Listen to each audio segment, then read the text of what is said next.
Welcome to the CUGH webinar entitled Using Global Health Competencies and Tools, Program Implementation Case Studies. Greetings to all of you who have joined us today from wherever your location might be. I'm Dr. Barb Astle, and I'm co-chair of the CUGH Global Health Competency Subcommittee, which lives under the CUGH Education Committee, coming to you from Canada. And I have the great pleasure of moderating this webinar today with a great lineup of panelists. Before we get started, I wanted to mention that at the end of these presentations, we will have a question and answer period.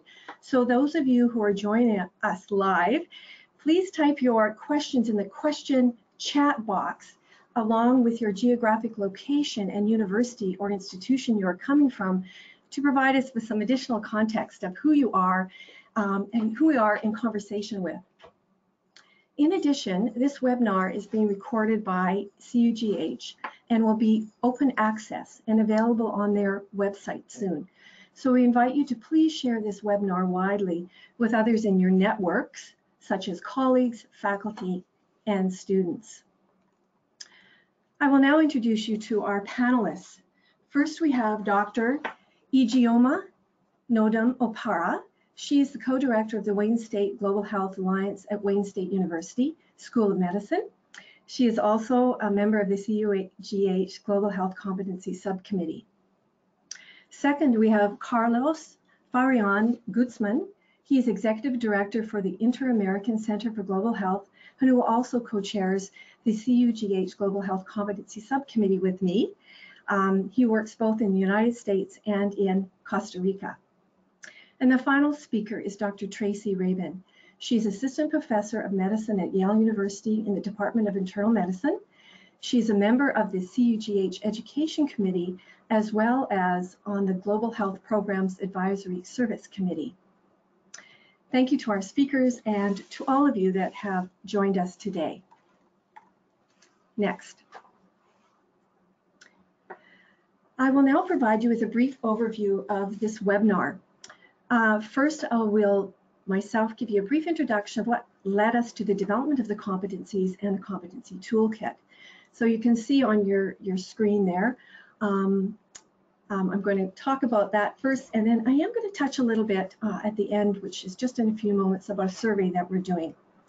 Second, you can see here, our speakers will discuss the application of the global health competencies to the following case studies, as you can see listed on this slide, about how competency-based education in global health is being delivered by various constituents.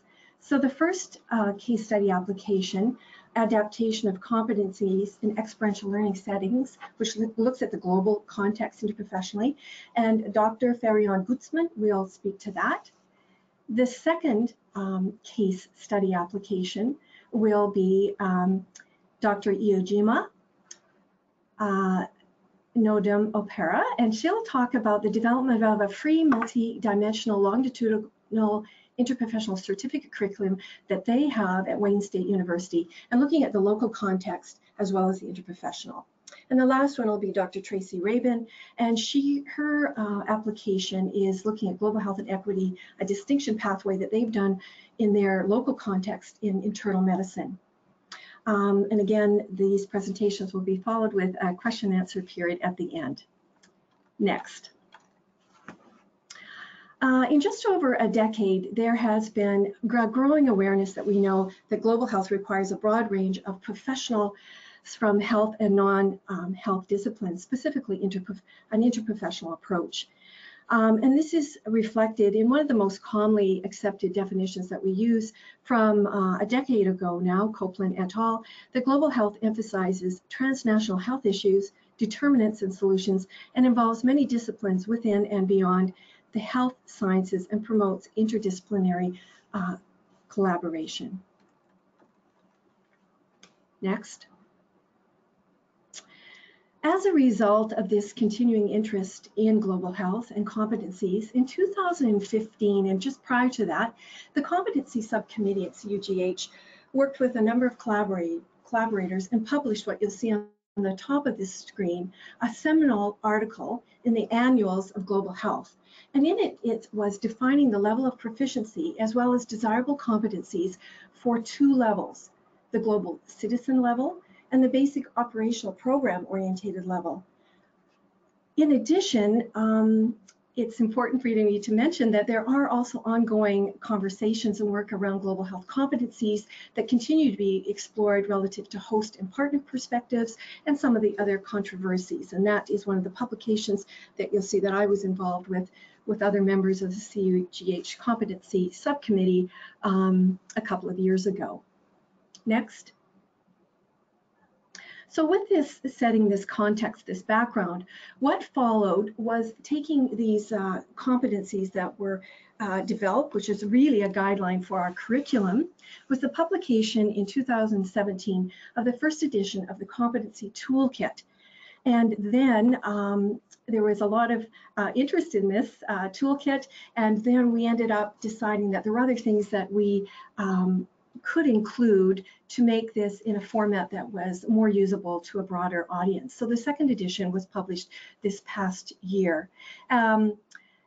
It's definitely readily available on the website, and I know many of you have looked at it, but just as a reminder, what is new in the second edition that we added were annotated bibliographies for many of the competencies, and then further explanation of the focus of other resources, competencies that were peer-reviewed in this document, and mainly that it's a user-friendly platform so that anyone that uses this globally can easily access many of the materials that are in this document. Next. This slide just provides you with a visual idea of a sample lesson with a competency, and you can see this is competency 1A, and which describes the major causes of morbidity and mortality around the world and how the risk of diseases varies within regions. In addition to that, you can see that there's the level of proficiency. So we were very specific to put that it's global, at the global citizen level, exploratory, and basic operational levels. Then accompanying that is further resources, and so you can see that the different types of teaching strategies that one might use and other competencies that might be related to this particular competency 1A, and you can see the possibilities of using a flipped classroom or team-based learning setting, and I'll let you look at that more at your, as you look at the toolkit. And then at the bottom, we often have some key terms that are really important that we might think are important for our students to take away when we're looking at this particular competency. And what I also like to say is that this mentioned to you as we're moving forward, we realize that there are other competencies that are not in this particular toolkit that was developed, and there's various reasons for that as terms of timing. And so there's others that we're working on, and I'm thinking of my colleague Carlos here, who's very involved in the Planetary Alliance. So there's this is evolving, this is a living document. So one of the things that is a goal of this year, as I wanted to mention to you, is that we've developed a survey which we're going to be rolling out sometime later this fall, and it's to assess how the toolkit is being used. And this will allow us to also not only see how it's being used, but also help identify other updates relative to some of the other competency areas that are not at this point addressed in the toolkit.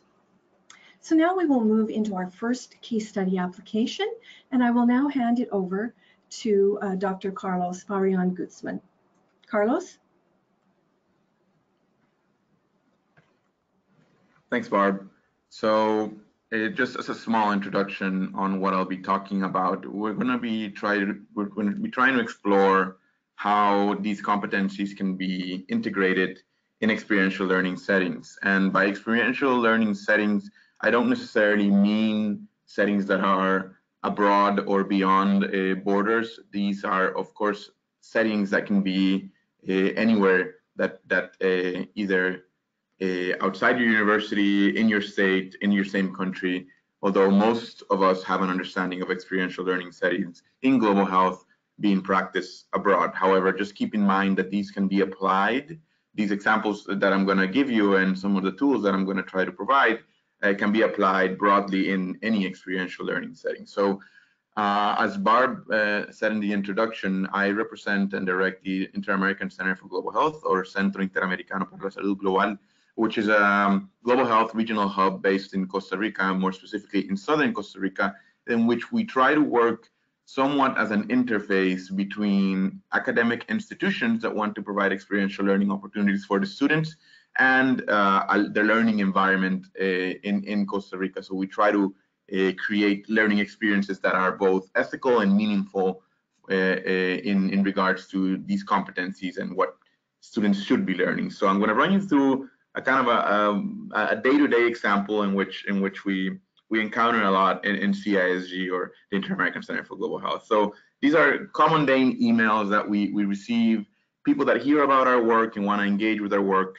And the email reads something like this: we've been running a global health program for a couple of years in Costa Rica. We heard about the work you do, and we want to include you in our program for 4 or 5 days. So my immediate response, usually in this case, oh, that's great. Thank you for taking us into consideration. What is it exactly that you want your students to get out of this experience? So that question becomes absolutely crucial. Let me repeat it again. What exactly do you want your students to get out of this experience, right? And that eventually what I'm trying to get to there is, what are the learning outcomes from this experiential learning voyage that you want your students to have? So just to carry on these examples, the faculty types back and says, oh, we want our students to improve their cultural knowledge to enhance professional work in the United States Hispanic community. So it's clear that the focus on what the faculty wants, in this case for their students, is to improve how their students work in this intercultural environment that the United States is at this very moment, especially with some communities in some parts of the US where the Hispanic or Latino communities are very large. So what we do here at CISG, and kind of what I'm going to run you through on how we do, is how do we take that desire, how do we take that learning outcome, and then produce and try to map a competency that fits into that. So we might take this exact phrase, we want our students to improve their cultural knowledge, to enhance professional work in the United States, and then we turn that into specific objectives that, if they are met, they're meeting a competency. So in this case, this intercultural knowledge, we can map it in the competencies that are a part of CUGH competencies framework, which is competency 5D, which is exhibit interprofessional value and communication skills that demonstrate respect for and awareness of unique cultures, values, roles, and responsibilities. So what we're trying to do there is, now that we know what the faculty and the students are supposed to achieve, now we want to make sure that we can reverse engineer this competency in order to make sure that all learning activities, that is all the readings, lectures, site visits, reflection exercises, workshop exercise, are feeding into this outcome, which is this competency. So once we're there, once we establish clearly what we want the students to gain from the experiential learning process, we must ask, is this feasible? And in order to ask these questions, there are several things we must do. One of them, as let's say a Global North faculty or learner, you must rely on your partners organizations. This is a mediating organization that could be your study abroad provider, your global health office, your partner on the ground, a local NGO. Is the experience that we want feasible? This is something important that you ask your partner organizations. And also it's also important to triangulate that answer with your colleagues that have more experience maybe, or that have taken students abroad. Is this actual outcome feasible? If not, you can also ask the literature, what has other people done, and then also reflect upon it upon yourself. And it is very important to understand and ask, is this ethical? Now, if you are not sure if something is ethical or not, you can kind of go through the same 3 steps: partner organizations, colleagues, and literature. And there's plenty of literature out there regarding ethical global health engagement or ethical global health education. I would refer you to some of the work that CFHI has done in that regard, kind of setting a gold standard on what is ethical global health education and how does that look like when you're working in settings that are usually out of borders. So if your answer to all those things is yes, and this is doable, this is ethical, then you co-create that experiential learning component with your partner organizations. If not, you kind of have to go back to the drawing board to make sure that you're meeting all these criteria. And what I want to show you very quickly is how we map these things and how we make sure that these experiential learning opportunities are feeding into these competencies. So we create 3 matrices, which I'll show you one by one. One is this basic. So we take these at the top, you'll see by the end of this course, this is an example, students will be able to, these are what we call learning outcomes, right? So appraise the interrelated and complex relationships between health, development, politics, the environment, and social cultural context. That would go in your left column of this matrix that you're seeing in the bottom. And at the top column, what you want is to have your competencies that you're trying to address on the top. And you literally start seeing which learning outcome adds to the specific competencies, and you're literally just marking X saying yes, no, and you can go a step farther saying if no, how can I make this course or learning outcome be relevant to specific competencies that I want my students to achieve. Then the other thing, that the other matrix is regarding learning activities and learning objectives, and how different activities such as readings, site visits, lectures, workshops feed into the specific learning objectives. So in this case, we're trying to cross-reference that our learning activities feed into our learning objectives. And I see this a lot not happening, in the sense that sometimes there's a lot of site visits that are done for quote unquote the sake of it, but not clearly mapped into a learning outcome. So sometimes site visits to a hospital might not necessarily be feeding into a competency that wants to be achieved, and we're just doing that site visit just because, quote unquote, the sake of it. So be careful to make sure that every site visit, every conversation you have with local stakeholders is actually mapped out in this way. And I'll show you a little bit of what we do in Costa Rica. And then the final thing is, if you're including assessment techniques or assessment methods in your experiential learning component, make sure that those assessments are actually feeding, are actually measuring the learning objective or the learning outcome you want your students to achieve. So if you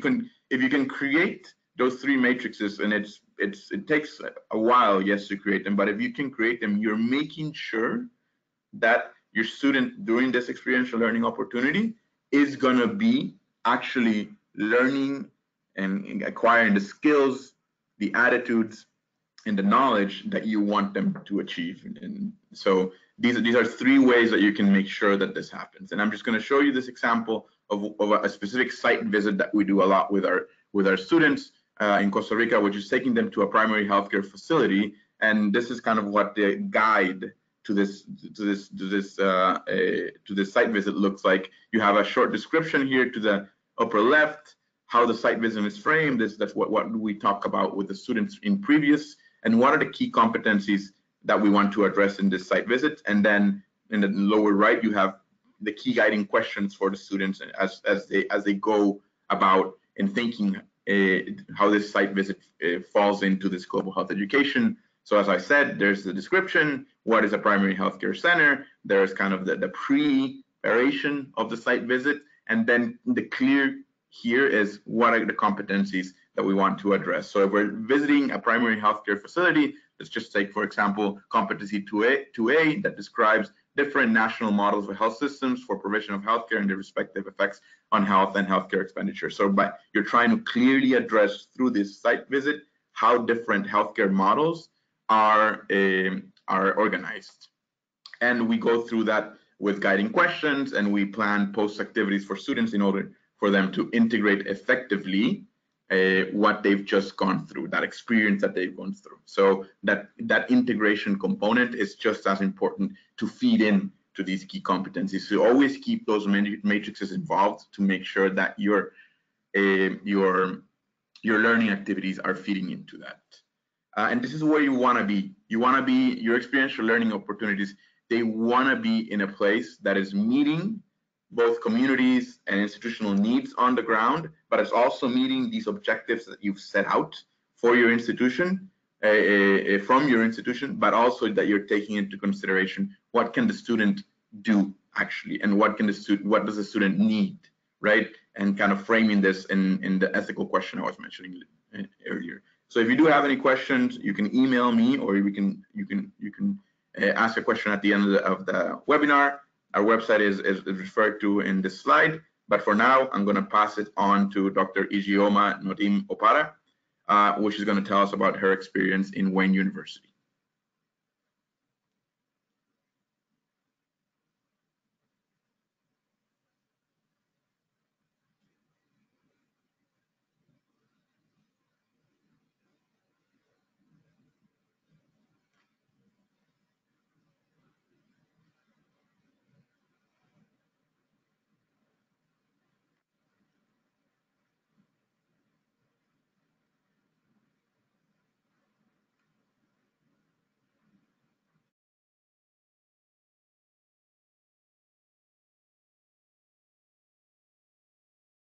Ijeoma, can you please unmute yourself?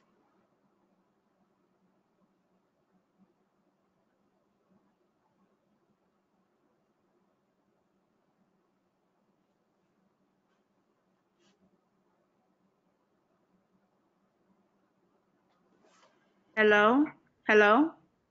Hi. Can you hear me now? Yeah, this is Barb. Yes, please go ahead. We can hear you.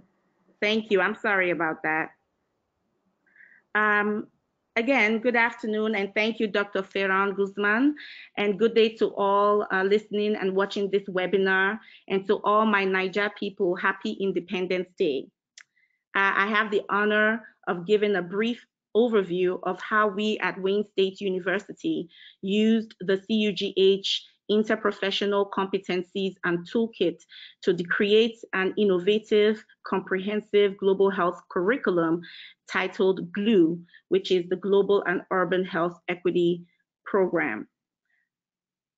Again, my name is Dr. Ijeoma Nodim Opara, and I'm co-founder and co-director of the Wayne State University Global Health Alliance and the GLUE program. So the story begins in May 2017, where I met a fellow fiery female physician force of phenomenal ferociousness. That would be Dr. Christiana Kaufman, an emergency medicine physician. I'm internal medicine and pediatrics. And we came together to create a multidisciplinary interprofessional global health alliance. We recruited a board of directors, and we set about designing a robust, comprehensive global health program centered in ethics, cultural humility, and social justice. We did this because collectively we recognized that there were truly increasing global health activities in education, short-term experiences in global health, and research and practice throughout the university and regionally, which is reflective of a national and frankly international trend. Simultaneously, there was a paucity of structured training, preparation, and appropriate oversight and supervision. And this was across all levels of professional training and practice. So that would be trainees and faculty. And compounding these problems was a culture of silos of global health education, research, practice, and advocacy. So we created the Global Health Alliance, which is a multidisciplinary, interprofessional, diverse, inclusive, collaborative global health consortium of educators, professionals, practitioners, researchers, advocates, and activists. And we've set about disrupting that culture of silos by unifying all global health endeavors and creating a community of best practice in global and urban health in service to populations made vulnerable everywhere, regardless of place or borders. And so our mission could be broken down in 4 pillars, which is education, collaboration, innovation, and advocacy. And we've been busy since then creating a large network locally, internationally, and amongst within academia. But today I will focus on our educational arm, which is in the form of GLUE. So what is GLUE? GLUE is an innovative, comprehensive, longitudinal, 2 years long, interprofessional competency-based certificate program that is free. And it was created to provide a structure and framework to guide global and urban health education, study, and research experiences here at Wayne State University. It was designed to meet the growing need of trainees and faculty across various disciplines and professions to acquire a well-structured and ethically designed global health experience rooted in social justice and equity. Again, it's comprehensive and longitudinal, and we focus on providing mentorship in career, global health career and research, as well as in community health, tying the relationship or strengthening or emphasizing the relationship between global and local, and that a lot of the issues that we address are a common thread regardless of border. We also focus on scholarship, as well as education in health disparities, equity, and social justice. And so in order to create this amazing curriculum, we turned to the CUGH interprofessional competencies, and that was published in 2015. And then the subsequent toolkit developed afterwards to help provide a scaffold around which we could build this curriculum. And so, as Dr. Astle has already highlighted, the toolkit elucidates on 39 competencies within 11 domains, and you have the global citizen and the basic operation level. And each program is able to develop their own domains and competencies for a practitioner-oriented basic operational level. And so GHA, we developed 6 additional domains. So these are the 11 domains of that CUGH developed, within which there are competencies for each domain. And these are the 6 domains that we developed with, again, associated competencies. And so that would be travel safety and skills, communicable and non-communicable disease, with framed in the format of a journal club, special populations, and an emphasis on global, local, Detroit. And so, as already mentioned by Dr. Astle, this is just a screenshot of an example of the toolkit and how we use it in GLUE. And so I taught this class on social and environmental determinants of health, which is covered in domain 3 a few weeks ago. And so the toolkit highlights what the competencies are. As you can see, there are 3 main competencies under this domain, describing how cultural context that influences perceptions of health and disease, etc. And then teaching strategies are suggested, and resources that are provided. And in which case, under this domain, we have websites, articles, reports, books, videos, and study questions. And so then the toolkit goes further to list websites, articles, reports, and books and study questions that can be used in the format that one desires to use them, which is extremely helpful. We also, because we developed pathways, GLUE pathways, global health pathways, which are GLUE pathways for our residents, we map them to the ACGME, which is the Accrediting Council of Graduate Medical Education competencies. So for each domain, we map them, and you can see at the bottom what each of those competencies are: medical knowledge, system-based practice, patient care, etc., to show that there was alignment. And so our first class was in August 15, 2017. And the way that GLUE is formatted is that we have monthly seminar series. So each month we cover a domain. It runs for 2 years, August to May. We take a break in the summer. And we have an in-class session, which is usually divided into a didactic overview of the domain and competencies. We like to invite a guest speaker who is from a variety of professions, community members, people in nonprofits, in government office, in faith-based communities, just to show the real-life applications of these domains and how it cuts across outside of academia. Sometimes a lot of our classes are within the medical school, but we have some classes that we actually do in the community. And we open up the classes to anybody, both our committed scholars and anyone who is interested. We have a small group activity as part of each class, and a month in review where one of our faculty goes over the latest and greatest in global health internationally, nationally, and locally. We have an online component. We use Wayne State Canvas Classroom to post pre-class assignments. So it's a flipped classroom format, as well as hold post-class discussions, and we offer continuing medical education credit.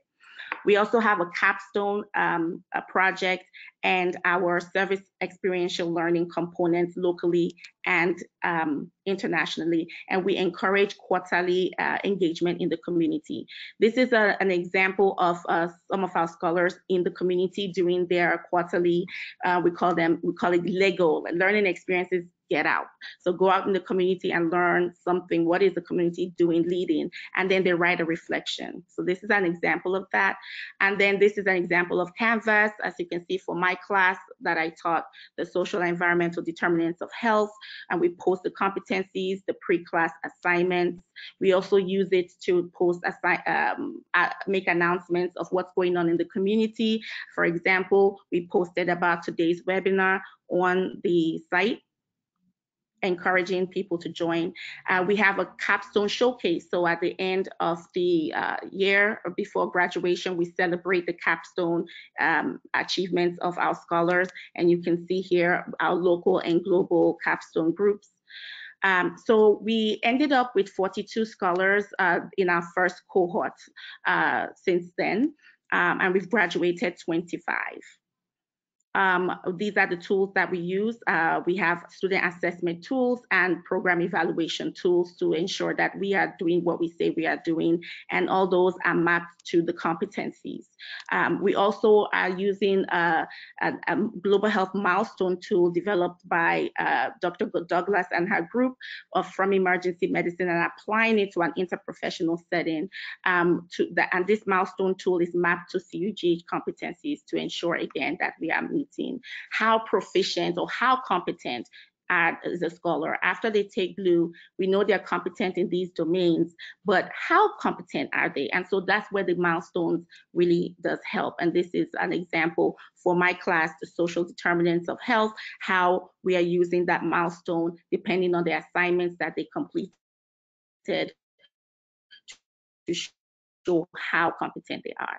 In terms of feedback, I've gotten very positive feedback from our scholars, very high marks in terms of instructors' knowledge and quality of presentations, and willingness for them to make a change in practice. Descriptive evaluations show that there are some changes as well in the way that in their knowledge, skills, and attitudes in global health and in health equity and social justice.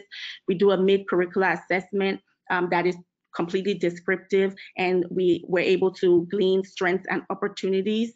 Some of our strengths are in class content, organization, enthusiasm of faculty, and some opportunities for improvement. The students or the scholars wanted more small group time and more research topics, clearer timelines, for example. For our graduating cohort, the 25 that graduated, as highlighted earlier, one of the assessment tools is a self-assessment, which we borrowed from Indiana University and Purdue University, where they have a global health self-assessment, and we give it to them in the beginning, in the middle, and at the end of GLUE, and to see if anything changes. This is a result, and we saw that about 45% of our scholars did not know how to analyze or evaluate forces shaping international events. 37% did not know how to reflect on or has never reflected on the position of US on international stage, and etc. So there was certainly a deficit in terms of knowledge, skills, and attitudes that are necessary for today's global health practitioners.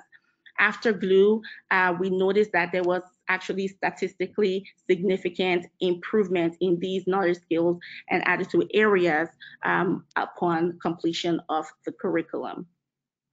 The most significant, and these were the question areas that we looked at, and the most significant jump was actually in the area of recognizing the many ways global is reflected in the local within the US and beyond, which is very important for us to emphasize in our curriculum.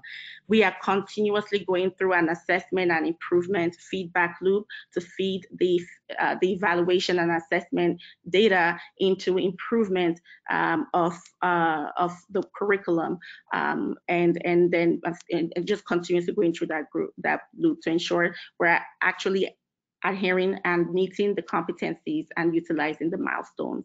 This is our graduation class. We're very proud of them, as well as faculty in front. On May 2nd, we graduated 25 of them and celebrated them, and they got this certificate, and we had permission from CUGH Secretariat to include the CUGH logo because we utilized the competencies for this curriculum.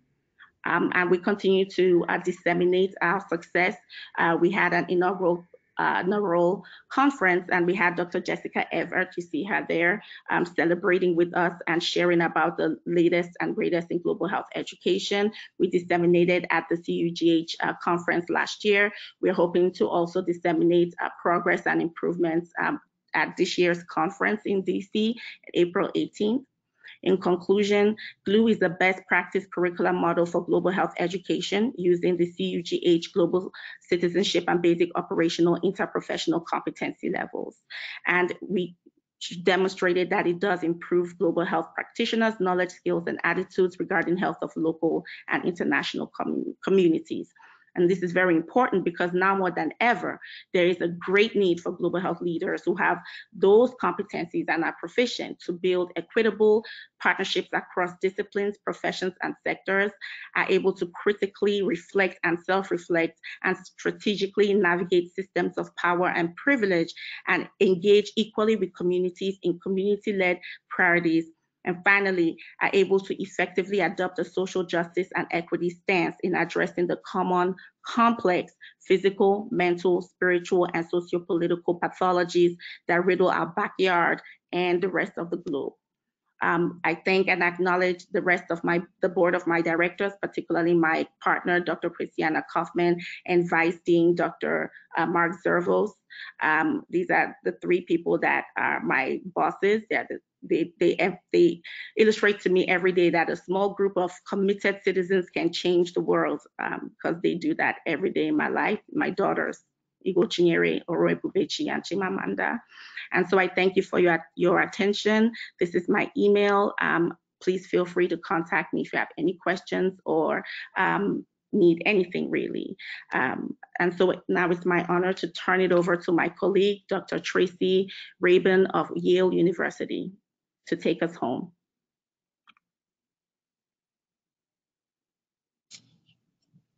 Great, thanks so much, Ijeoma. I appreciate the introduction.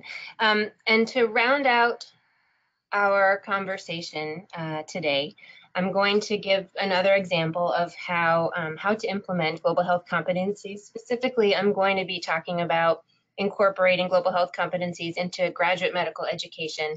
This is something that, that we've done within our Department of Internal Medicine for our 3 residency programs that we have here.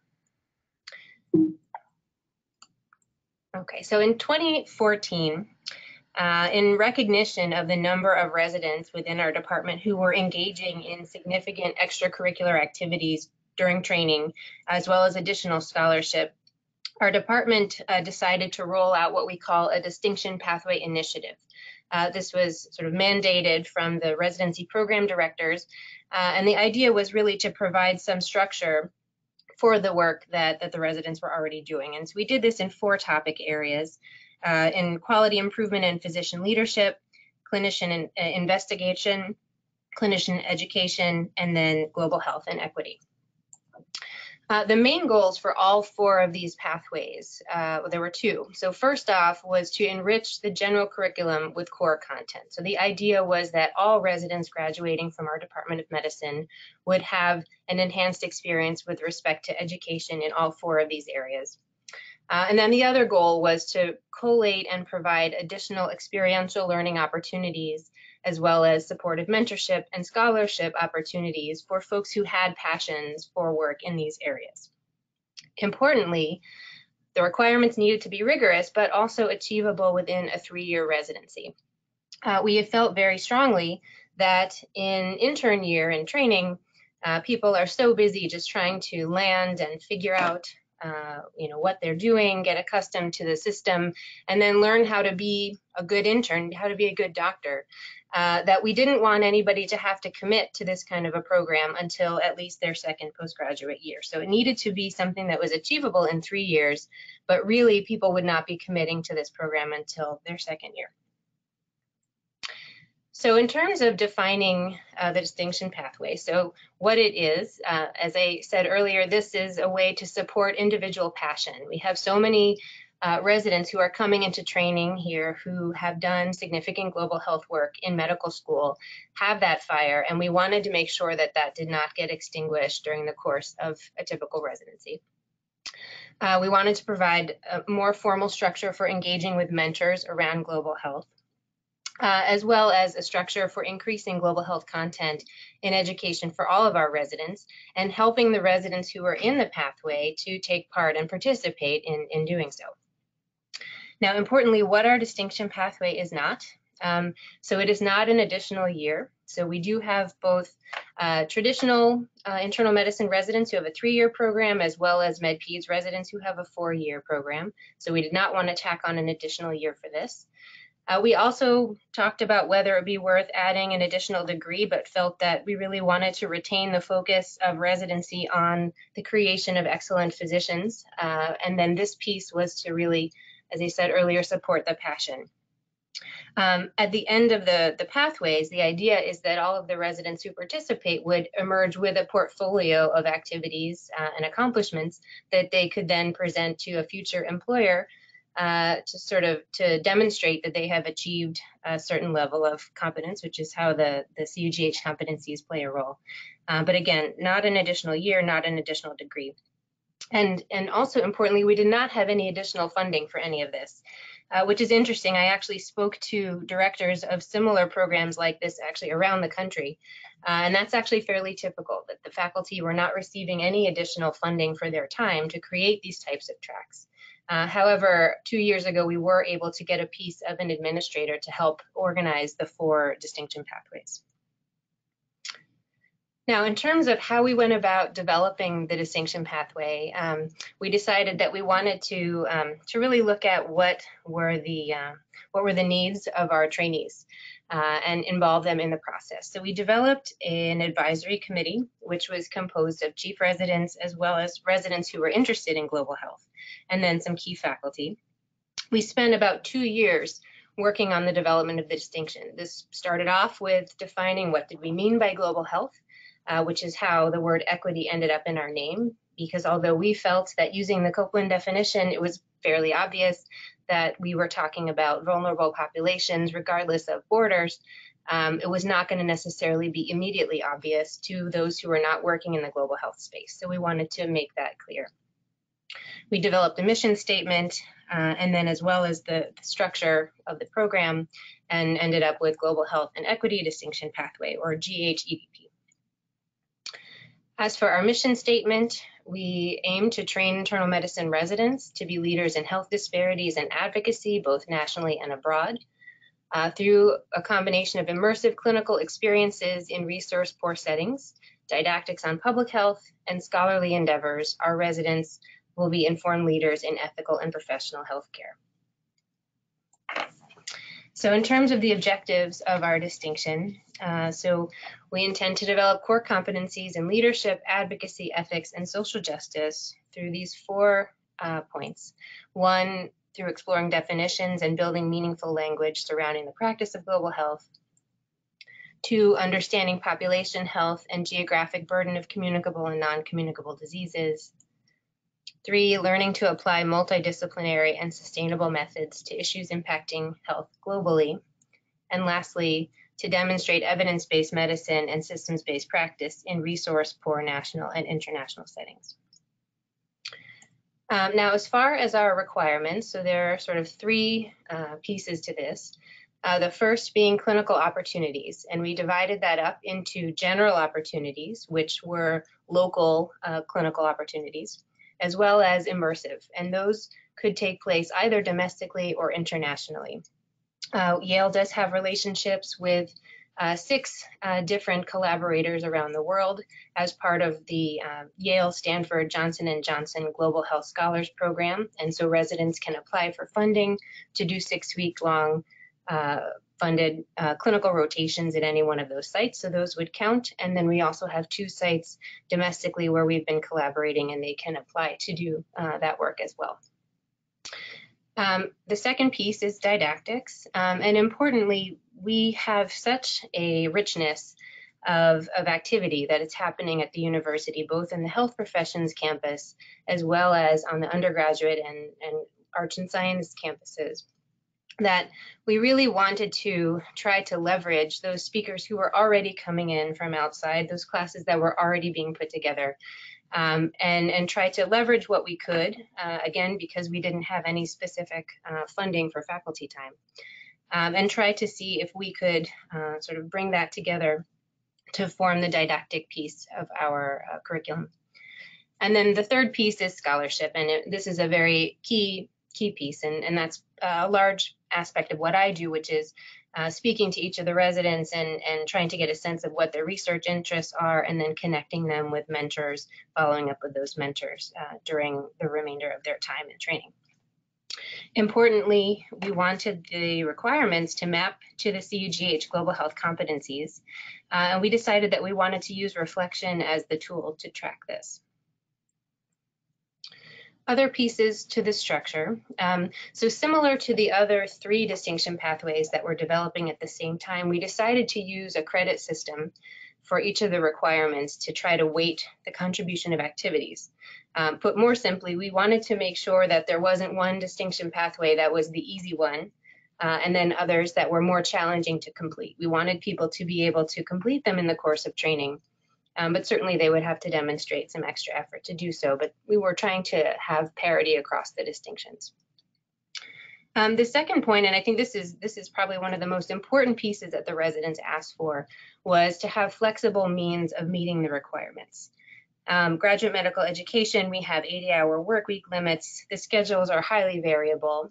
Currently, I have 25 residents who are in the distinction pathway. And if some are working nights and some are working days, and this one maybe has Thursday morning off and that one has off only, one day on the weekend, it's really difficult to plan specific activities that people can attend with any regular fashion. So they really wanted some flexibility in terms of meeting requirements. And then the last piece, which was important for us, was to have the residents be the ones responsible for maintaining their portfolio. They are adult learners, and so certainly they have the capacity to be able to do this. And again, we were using reflection as the main tool to help us think about the competencies, and I'll explain that a little bit more in just a minute. As has been discussed already, these are the 11 domains that were put forth in the 2015 paper. And again, sort of going by the Copeland definition of global health, it was important to us to think about the fact that the knowledge, skills, and attitudes that are needed to care for vulnerable populations do not vary by geography. And that's part of what we have actually been doing over the past 3 years, is teaching our colleagues here who are not involved in global health about this idea as well. So in the 2015 paper, there were, as has been discussed already, there were there were several levels of global health competency that were proposed. There were specific requirements that were proposed for the level 1 learners in the global citizen level, as well as those in the level 3 program-oriented operational level. So more thinking about public health trainees. Our trainees, however, operate more in the level 3 practitioner-oriented level. Some are actually in the level 4 in the advanced level. But importantly, there were not specific requirements that were set out for the folks in this level. So we realized that in trying to apply the domains that were highlighted in that paper, that we were going to have to figure out how to make them match our needs.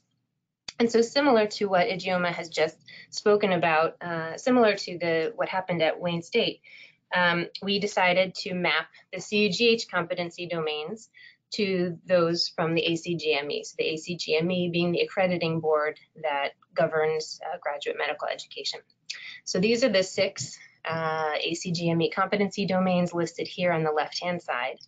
And again, the mapping process that we did, this was accomplished through conversation with our committee. So this was residents, chief residents, and faculty all getting together to look at which of the CUGH competency domains mapped to which of the ACGME competencies. Certainly, there is overlap in many of these areas, but this is where we landed.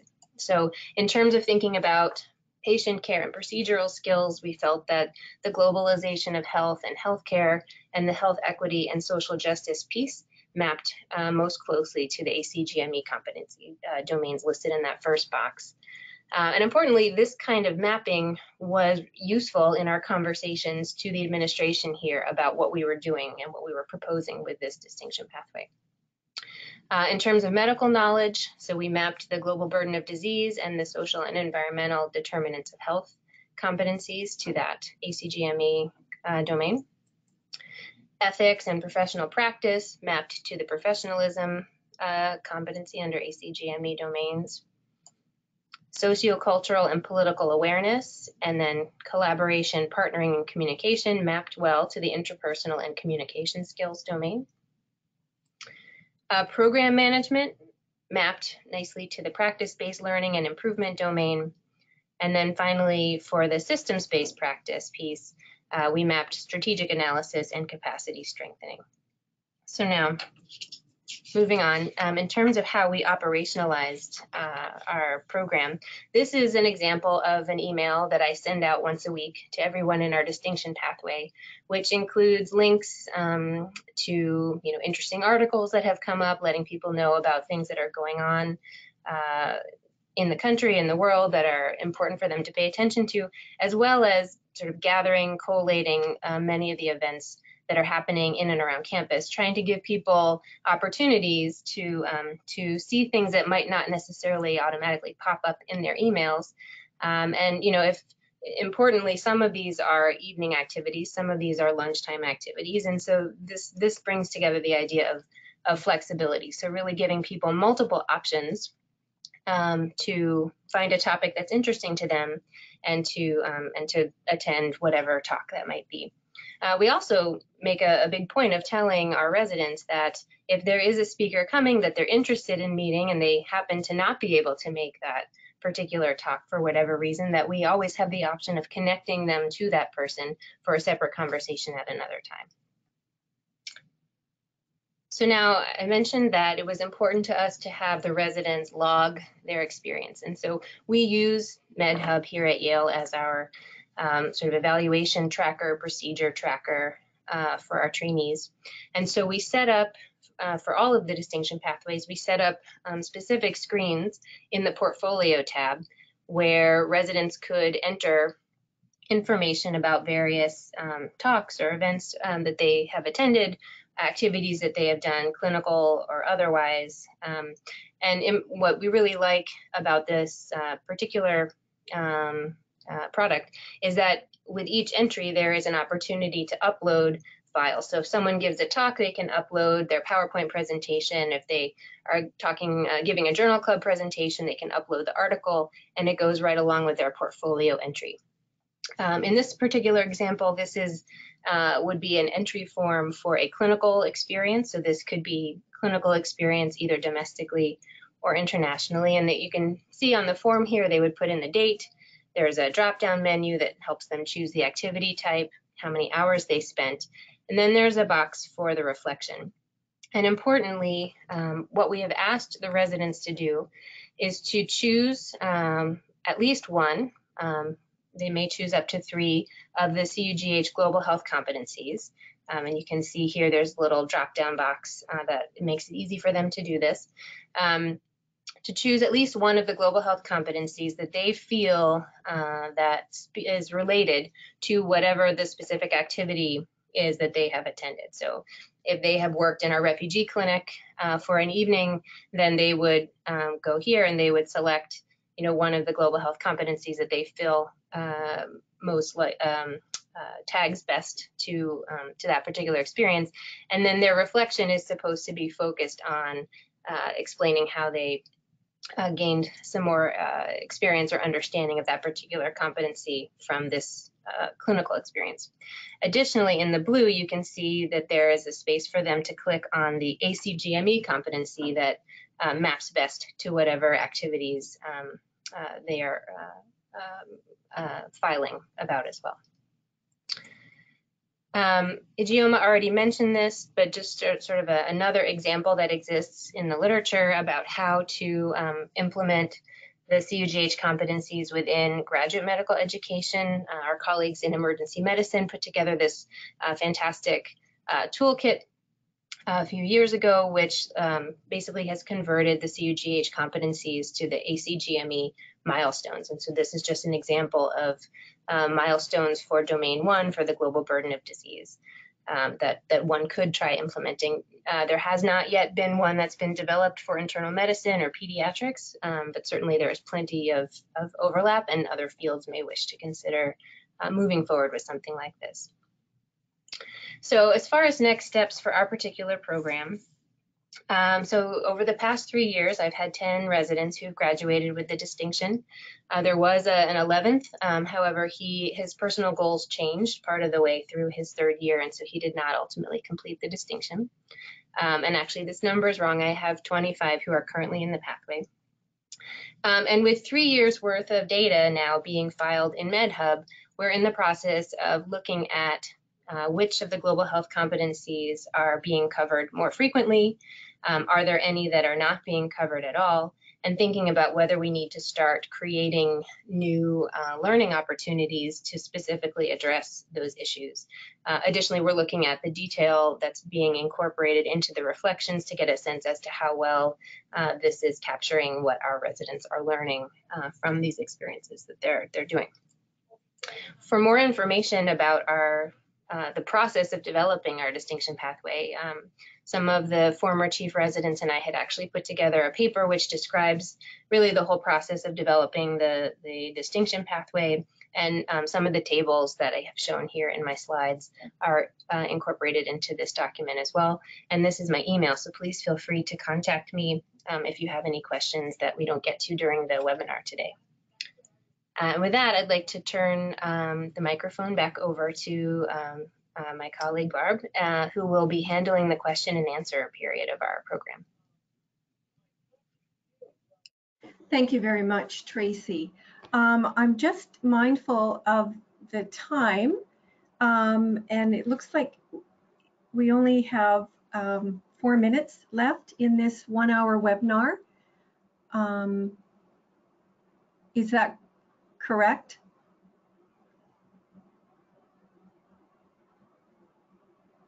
I think so. I will